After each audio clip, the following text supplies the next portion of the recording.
pour déterminer la mesure principale de 42π sur 4 par le calcul à la manière dont je souhaiterais que vous le présentiez en évaluation. Alors, comment peut-on s'y prendre?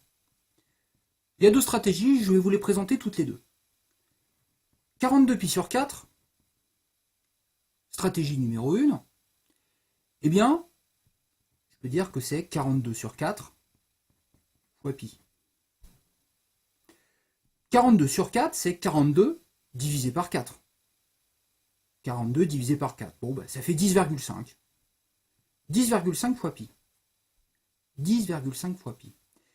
Et de 10,5, ce que je vais faire, c'est extraire l'entier pair le plus proche. L'entier pair le plus proche de 10,5. Ben, c'est 10. 10, c'est un entier, c'est pair. Bon. Donc c'est 10,5, c'est 0,5 et c'est 10. Donc c'est 10,5 pi, c'est 0,5 pi, plus 10 pi. Alors pourquoi j'ai cherché à l'entier pair le plus proche de 10,5?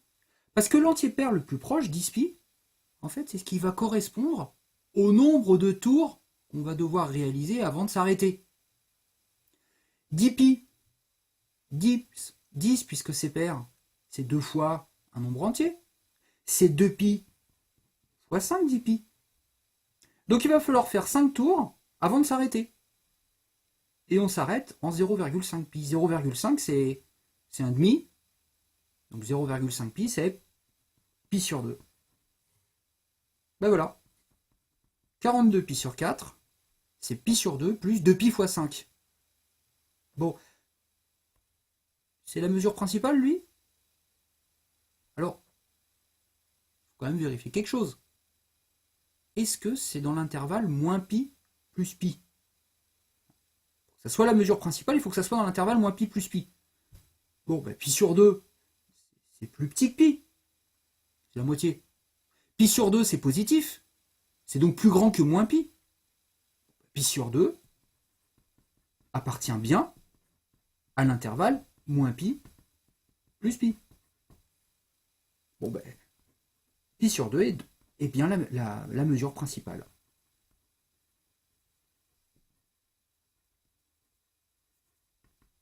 La mesure principale de 42 pi sur 4. Bon, c'est la stratégie numéro 1. Stratégie numéro 2.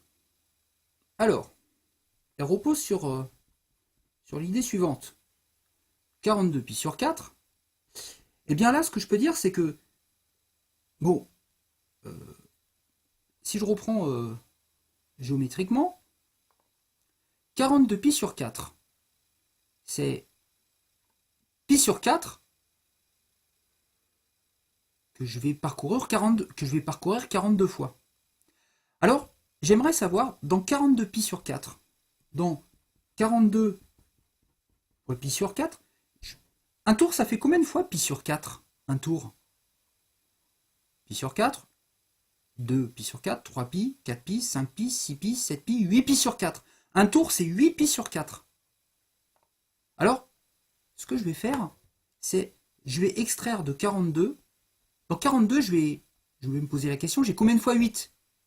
De sorte que, dans 42 pi sur 4, j'aurai combien de fois 8 pi sur 4? Combien de fois de tours avant de pouvoir m'arrêter?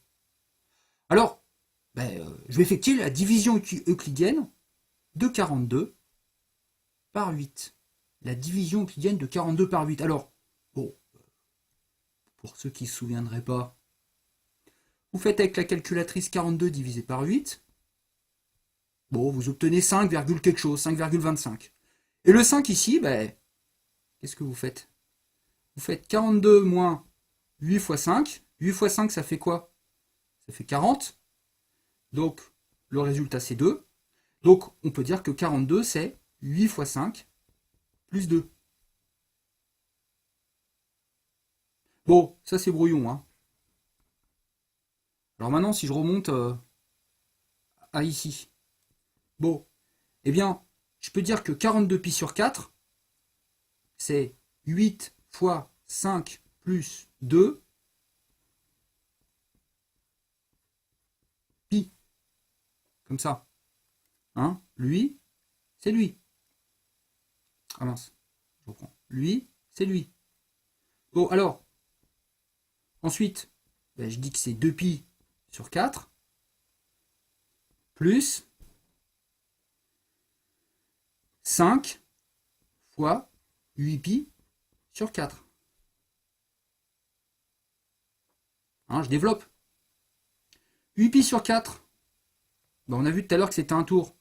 Et si on n'en est pas convaincu, on fait 8 divisé par 4. Ça fait 2, 8 divisé par 4. Donc ça, c'est 2pi. Donc, ça fait 5 fois 2pi. 2pi sur 4, oh, ça simplifie en pi sur 2. Et ben voilà, j'ai la même chose que tout à l'heure. C'est pi sur 2 plus 5 tours. Et pi sur 2, c'est bien entre moins pi plus pi. C'est ma mesure principale. Hein, la même chose que tout à l'heure. Voilà.